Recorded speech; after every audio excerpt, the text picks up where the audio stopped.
Chapter 3, Lesson 5 on Arithmetic Sequences as Linear Functions. Let's talk about, well, what is a sequence? A sequence is a set of numbers in a specific order.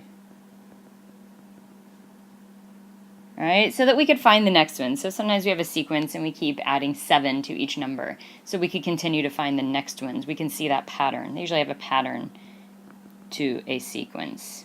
Right? An arithmetic sequence is a sequence where the difference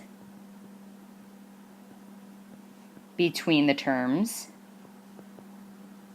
is constant. Okay? So basically what's happening is we are either adding or subtracting something to each term to get to the next term. So the common difference is that difference between terms. Let's look at an example. If we're trying to decide if this is an arithmetic sequence or not, is what I want to say is, okay, well, like, how did I get from negative 26 to negative 22? I added 4.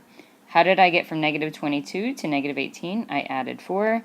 And how did I get from negative 18 to negative 14? I added 4. So is it an arithmetic sequence? Yes. And then if I have 1/2, 5/8, 3/4, and 13/16, I say, well, how did I get from here to here? Well, 1/2 is just like 4/8, so I added 1/8. From here to here, 3/4 is like 6/8, so I added 1/8. But then this is out of 16, so times 4, so 12/16 to get to 3/16. I actually subtracted 9/16, and so no, it's not an arithmetic sequence that would form a linear function. Let's find some arithmetic sequences and practice finding the next 3 terms. So 15, 9, 3, negative 3. So what's happening here? Minus 6, minus 6, minus 6. So my next term would be negative 9, negative 15, negative 21. I just did minus 6 and minus 6 again to get to my next terms. Okay, let's look at this next one. We have 9.5, 11.0, 12.5, 14.0. So how do I get to the next term? Plus 1.5, plus 1.5, plus 1.5. And so to get the next one, I would say plus 1.5, I would have 15.5. And then plus 1.5, I would have 17.0, plus another 1.5, 18.5.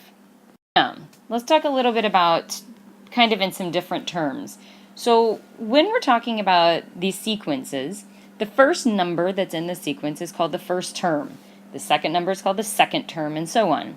So when we're describing these, is what we're going to use as symbols is we're going to say the first term is going to be what we call a sub 1.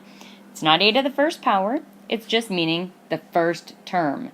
The second term is going to be a sub 2. The third term is going to be a sub 3. The fourth term is going to be a sub 4.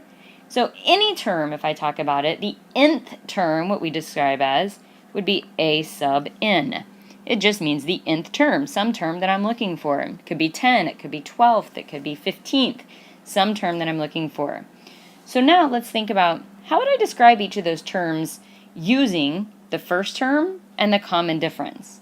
Well, the first term is just the first term. The second term, though, is the first term plus the common difference. The second term is the first term plus the common difference plus the common difference again, so it's plus 2d. The fourth term would be a sub 1, the first term, plus 3 times the common difference.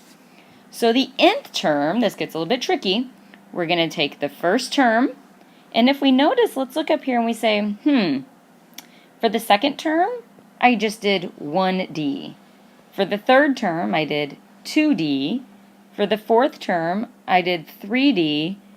For the nth term, I'm going to do n minus 1 times d, and I'm going to add that to the first term. So let's think about an example. Let's say that our first term was 8.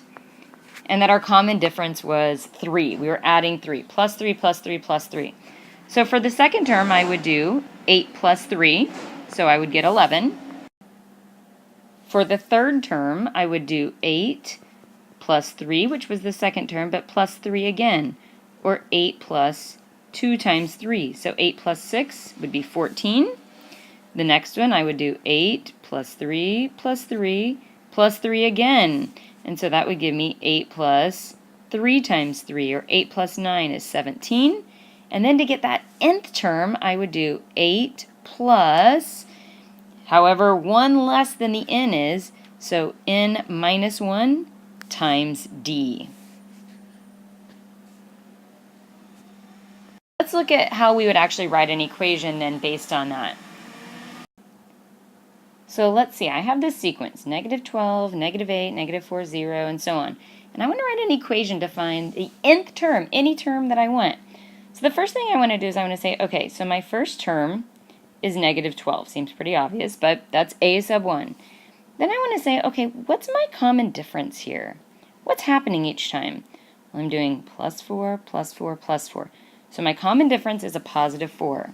So I'm going to say, well then, a sub n, to find the nth term, I'm going to use that equation that I wrote in the last page, a sub 1 plus n minus 1 times d. Well, now let's sub in some numbers. So a sub n is negative 12 plus n minus 1 times 4. But now let's simplify. Let's distribute that 4. And what do we get? Negative 12 plus 4n minus 4. And now let's combine like terms. A sub n equals 4n minus 16. And now we can find the ninth term without having to list out the first 9 terms. So a sub 9, the ninth term, is going to be 4n minus 16. So 4 times 9 minus 16. So 36 minus 16. So my ninth term is 20.